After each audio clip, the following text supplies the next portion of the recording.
Welcome into the Patient No Longer podcast. We are on location. I'm so excited to be talking with this expert and physician in the field of medicine and in the healthcare industry, very well known. It is exciting to welcome Dr. Poe today. Dr. Poe, hello. Ryan, thank you so much for having me and making the trip up to New Hampshire. It is great to be here. It's beautiful. We've got a little bit of snow, so it's very New England, very picturesque. Dr. Poe, you are the founder of KevinMD. I think that's a name that a lot of people will recognize. Your social media's leading physician voice. You've been named the web's top social media influencer in healthcare and medicine. Speaking of medicine, you're also a physician. You are a board-certified internal medicine physician. You host a podcast. So I'm in rarefied air here of someone who is also a podcast host and a very well-known one. You've got the podcast by KevinMD, the only daily medical podcast. During all this time, you somehow found the time to write a book. You are co-author of the book, Establishing, Managing, and Protecting Your Online Reputation. I'm going to take productivity lessons from you later, but to start, and we've got a partnership with you. You've had some of our folks on your podcast, and I'm so excited to repay the favor. Let's talk about human connection. So NRC Health, our mission is human understanding. It's a mission we've been talking about for almost a decade, actually. And while healthcare talks a lot more about humans than they did before, it does seem like the human connection in healthcare is hard to find. So I'm curious, in a big picture question to begin, as an industry, are we moving in the right direction in improving human connection or maybe restoring human connection, or are we still going backwards? So I think human connection definitely has been a challenge over the last few years. Technology has infiltrated the exam room. Of course, with the electronic medical record, that's been taking attention away from physicians. A lot of time, physicians are behind a computer screen and typing and not maintaining eye contact with patients, and that in itself takes away from that human connection. Now, that being said, we have exciting technologies like artificial intelligence that I'm sure we're going to be talking about. Yes. That's taken away some of that burden where you have these scribes that can take away some of this drudgery of medicine and allow physicians to better connect with patients.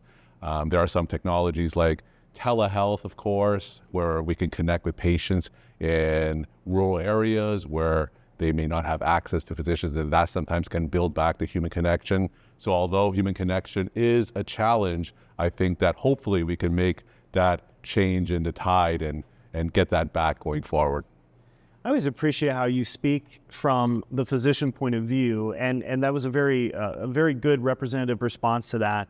I mean, the whole thing about eye contact, we did a study a few years ago in the throes of COVID, and we were seeing really high satisfaction among people who actually preferred in-person visits but weren't able to, for their reasons or for the physician or health system's reasons, couldn't meet in person, and so they were doing telehealth, and they were very satisfied. And some of those comments were, the doctor is looking at me. Yeah. I'm in the screen, but they're looking at me. Is that wild? I mean, is that, and what do we do about the eye contact issue? Is you look out the next few years, surely on telehealth we can make eye contact, but in person where it matters so much, is there hope for more eye contact between patient and physician? I hope so. With now all the rage is these AI scribes where you have these devices, it could be your phone that can record a conversation, and then afterwards the AI would generate a note for the electronic medical record. So those physicians who are using these AI scribes, they're saying that they're just able to focus on the patient, get back to why they went into medicine in the first place instead of just like typing all the time. So we are within the first few years of this. I think AI like ChatGPT, it's only been like 2 to 3 years old. So the fact that this is advancing in such a rapid rapid pace, I think that's tremendously exciting to kind of rebuild that eye contact and maintain that human connection. It's funny you said space because I think of this rapidly expanding topic, and you speak quite a bit. You're a keynote speaker across the country. You've been doing this for a long time, and you've noticed that AI is everywhere. Now, we will talk about it today because it has become its own thing, but I also think about non-AI digital healthcare, which is still massive. Mm-hmm. If you look at consumers that we survey at NRC Health, so many of them are looking for all kinds of ways to make that human connection with the physician. And I remember years back when some of those social media sites were brand new, one of the first questions we asked, by the way, full disclosure, we used MySpace as one of the answers. Yeah. So that's how far back we're going. But you have studied this over a long term. You have a great perspective on this. And I'm curious, social media. Yeah. How does social media and healthcare intersect in 2025 and going forward?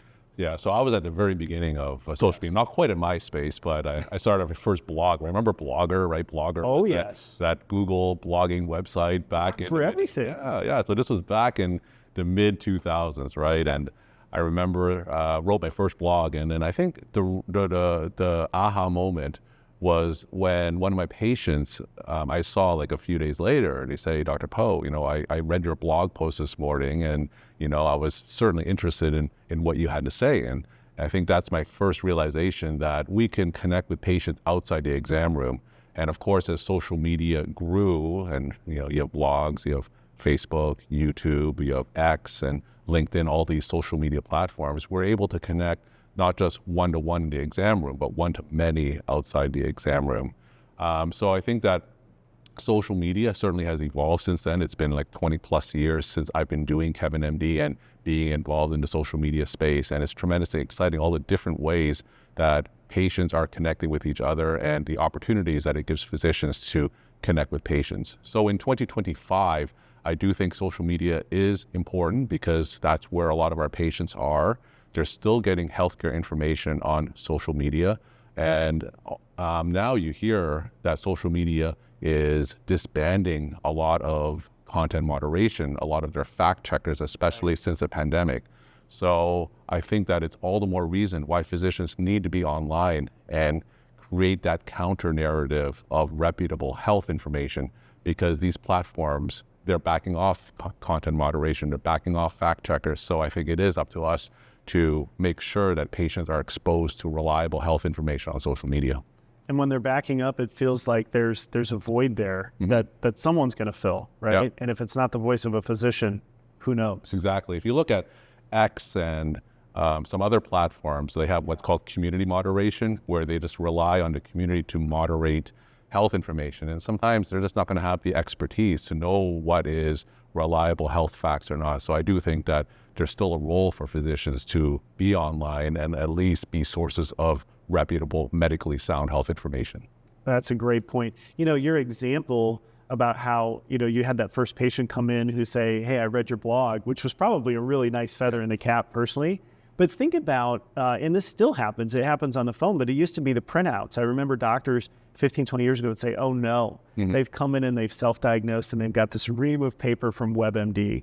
And I've got it all figured out, doc. This is just a formality to get in front of you. But in your case, they had read what you wrote.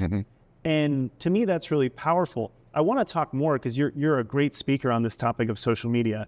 But for those physicians who may be listening, or those who work with physicians who are really reluctant to put any of their content out there, is there anything that you would say is effective to sort of nudge that physician into the arena, if you will? So before a physician gets into social media, I always have to ask them why they're doing it. They shouldn't get involved with social media just for the sake of getting into social media. Right.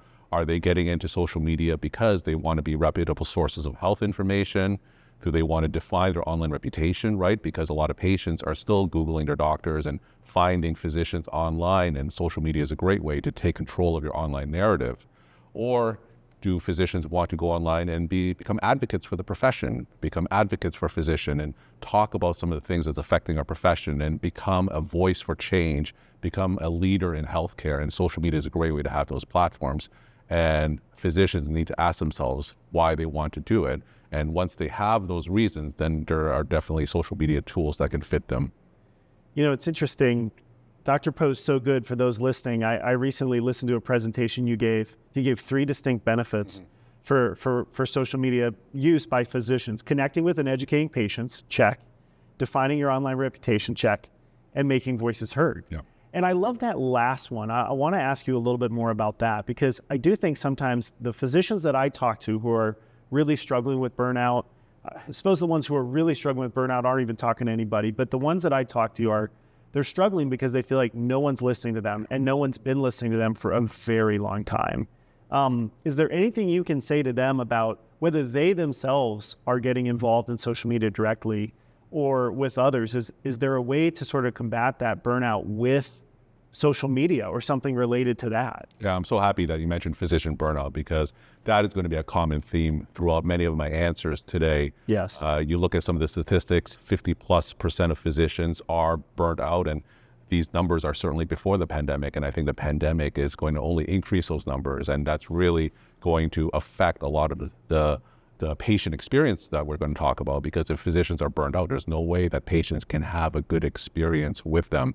So specific with social media, I do think that it helps with physicians who are struggling. If you go on Facebook, and we were talking offline about these physician-only online communities and being able to commiserate with one another and talk about issues that only other clinicians are familiar with, and having those safe spaces where physicians can talk among themselves and talk about some of the problems that they're facing, I think is tremendously supportive.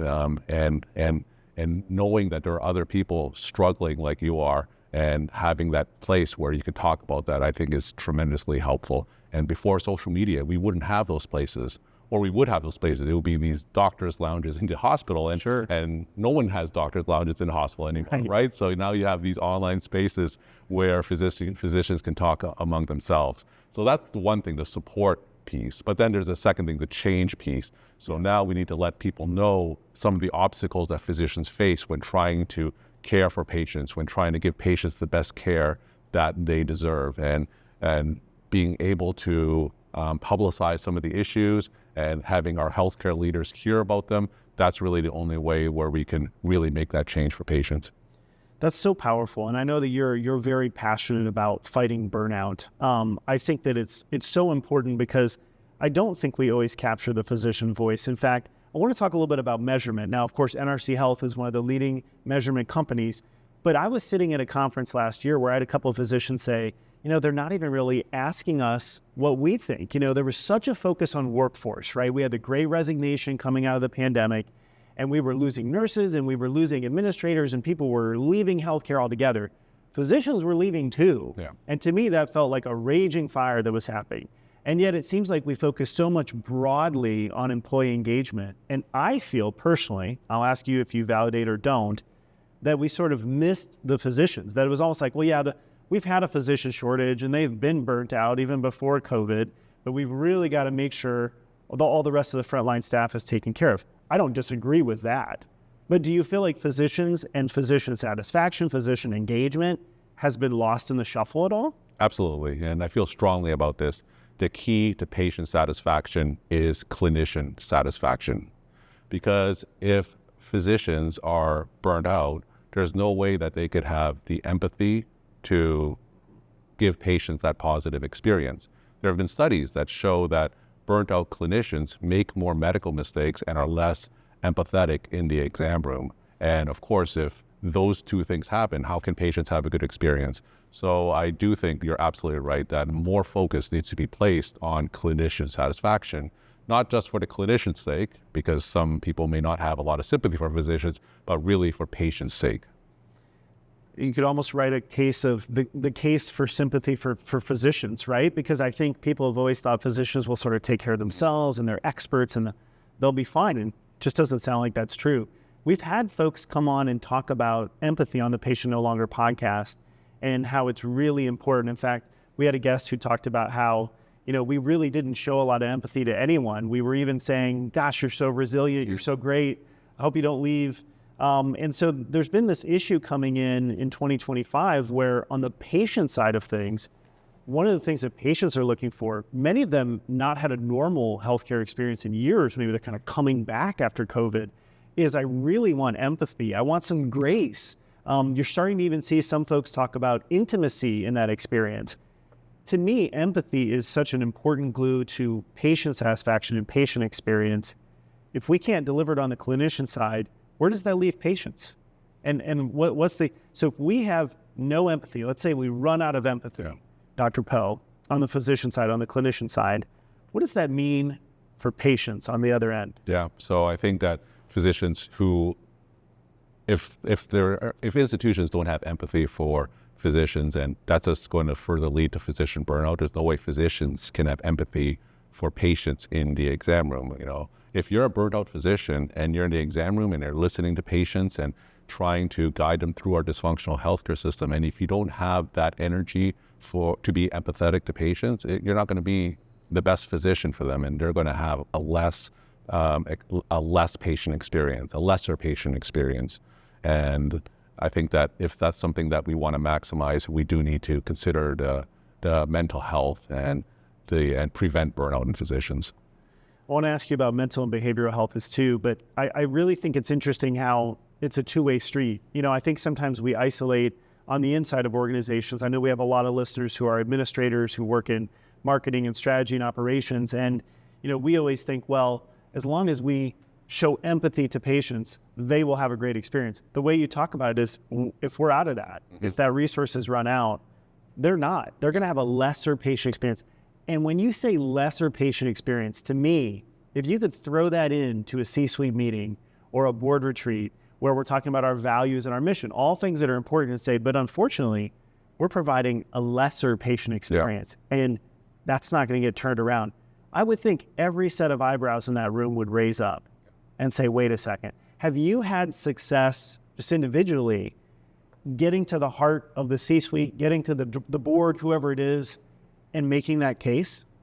So me personally, I think that whenever we talk about issues that impact physicians, it always has to be framed in maximizing and optimizing patient care, because really that's what we're here for. That's really the common thread between physicians and administrators. We want the best for patients, because if we go to administrators and say physicians are burnt out, physicians have issues that are physician specific, there's not a lot of sympathy to physicians themselves. I've been involved in the social media space and the physician media space for decades now, and there's just not a lot of sympathy for the plight of physicians. There's always the stereotype that doctors, you make a lot of money, you have your cars, you have your yachts, and that's simply not true. So whenever physicians talk about things like decreasing Medicare reimbursement, that's not going to resonate a lot with the public and with our healthcare leaders.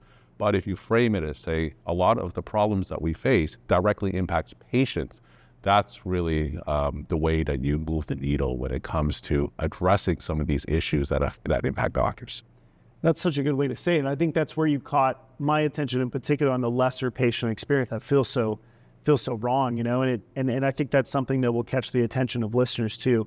I want to dig in more because NRC Health, very important for us to look at the patient experience, to look at the consumer experience. When I hear you talk about physicians and the physician experience, it's interesting how physicians can be misunderstood. I remember the first time I saw the pie chart of how much of that money spent on healthcare actually goes into the physician's pocket. Yeah. And at this point in time, it was less than 10%. Mm-hmm. And I remember thinking, wow, that's completely different of what I thought, and I'm in healthcare. You have consumers out there who are also misunderstood. People talk about the empowered consumer. You've got this health savings account that you can manage, and when you become a patient, you can sort of choose where you go and sort of effortlessly get in. And I laugh a little bit because that's so not true. Forbes talks about empowered patients. We never do. We find that patients really struggle, and where we find that they struggle as consumers is very early on. Those first steps are stumbles. I don't know what information is the right information to access. I don't know if I should be talking to a person or looking at a website, or if I should just be going in. There's a new urgent care in my neighborhood. Is that my front door? And so we've conducted a lot of research on it. You also have conducted a lot of research. One of the things that seems to have pierced through that is a lot of consumers early on say one of the first things they're looking for is doctor ratings and reviews. Now, ratings and reviews, a little newer than social media, but it's been over a decade since they started getting published. Full disclosure, we have a solution that helps people publish their CAHPS ratings for physicians. What's your take on ratings and reviews and sort of what purpose they may or may not serve for consumers? So that's part of our society now, right? It's not just rating and review physicians, but pretty much everything. You go on Amazon and watch a movie, you go to a restaurant, you go to a hotel. Everything is being rated and reviewed now, and of course, healthcare is no exception. So, to be honest, it doesn't really matter what I think about it, but it is the reality, and I think physicians need to come to grips with it if they haven't already, because a lot of my patients, they don't necessarily find me by calling the hospital or going through the yellow pages or back in the days, people I'm not sure people know what the yellow pages are anymore. Right? But, Some of our listeners will, some may not. but now it's really just going online and talking to their friends, and then how do their friends look at it? They Google their doctors, and a lot of patients, they find me. I always ask them, new patients, how do they find me? They sometimes find me by my online presence, my podcast, my site, but they simply Google their name, right? And then whatever comes up. And even physicians who don't care about their online reputation, they need to realize that they already have one, because you have these third-party sites that glean all this publicly available information of physicians, and then they'll just put it up online whether doctors know it or not. So I do think it's important for physicians to really take control of the narrative of their own name and be involved and try to manage and proactively define themselves online. You've mentioned narrative a few times, and I really like where you're going with this, the narrative of their own name, because we have marketers and other strategy folks who are still struggling to get physicians to kind of go along with it. And I think your point about controlling it, because it's going to be out there. That's what we say in healthcare branding, is you already have a brand. If you decide to sort of not be intentional or just let it go, someone else will tell the story for you. So that's really powerful. I also think that this narrative, I want to dig into that for a bit, because we've kind of alluded to it. We've touched on it. Physicians make a ton of money, or, people don't really understand how hard it is to be a physician in America in 2025. You wrote an article, though this was a while ago, but the headline really caught me, Dr. Poe, and it said, "Doctors are not overpaid." I loved that title. It was clearly a response, right, to a thought or a viewpoint. Is that true today? Are doctors still not overpaid? And how would you flesh out the argument that they're not? Yeah, so I think that, I do think that it's still relevant today, because if you look at the absolute numbers, first off, let me just say that doctors, for the most part, do very, very well. So we're not complaining that compared to other professions, doctors do quite well. But I think that there is a lot of sacrifice when it comes to being a physician, specifically the cost of medical education. There are politicians out there who always like to contrast the salaries of American doctors compared to salaries of doctors abroad, like in Europe, and there's always a big disparity there. But they always fail to mention that the cost of medical education in the United States is multiple times more than the cost of medical education outside of the United States. There are a lot of medical students that I talk to my own podcast, and they're graduating with $200,000, $300,000 in debt or more. That's almost graduating with a loan the size of a mortgage without having a house. And they're, and then they have to work 20 to 30 years to pay off that loan. You talk about things like the medical malpractice system, the premiums for medical malpractice insurance in the United States, again, multiple times of magnitude order bigger than the costs outside of the United States. So there are a lot of expenses and a lot of opportunity costs that physicians in the United States, they have to take up. And I think that the compensation that they receive sometimes is reflective of the missed opportunity that they have when they're training, right? So I think that I don't think physicians are overpaid, and especially we talk about the disparity between primary care doctors and specialty doctors, right? So we can go deeper into that and talk about how primary care doctors are compensated, and there's like a tremendous shortage of primary care doctors. People are waiting 6 to 7 months of primary care for primary care, and one of the reasons is that in contrast with specialty physicians, they are relatively underpaid, and that's why a lot of these students who have hundreds of thousands of dollars in debt are not going into primary care, and that's again leading to the detriment of patients, because you have patients who don't have doctors, or they have to go to the emergency department for primary care. And the reason is because a lot of people aren't choosing primary care as a specialty, and the way physicians are compensated is a direct cause of that. And I was about 36 years old. I'd seen my doctor for probably up to a decade at that point before he really broke down for me what he gets paid, what the shortage is. I didn't know that. And I was in the healthcare industry. I think so much of this is a black box for patients. And I think when they're paying their bill, they're not sure where it's going. So maybe a lot's going to the doctor, or if they only knew what was going to administrative things and bureaucracies and insurance providers and so on. And I want to crack into that more with you. I want to ask you one more medical myth too, though, while we're kind of on the topic of doctors are overpaid. You busted that myth. Another one is about what's happening with medical gaslighting. So I've had a few guests talk about this. We've had Dr. Mike in New York, we've had Dr. G in Florida, talk about medical gaslighting and the danger of medical gaslighting. Can you give me your point of view, your perspective on that topic? So I think medical gaslighting is when physicians don't believe or don't listen actively to what the patients are saying. And sometimes patients don't feel heard. They don't feel like their concerns are being validated in the exam room. And that happens to people who are marginalized, happens to minorities. And if they don't believe that their symptoms are being validated in the exam room, or if they're being told that this is all in your head and, this will pass, and if they don't feel like they're being listened to, again, that's going to directly contribute to that patient experience.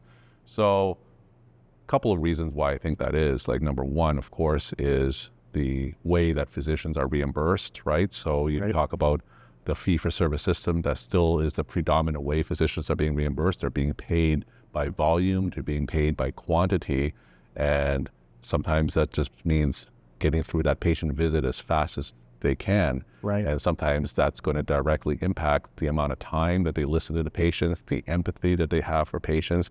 And I think that, again, if patients don't feel like they're being listened to, if they feel like they're being gaslit, that's going to lead to a negative patient experience.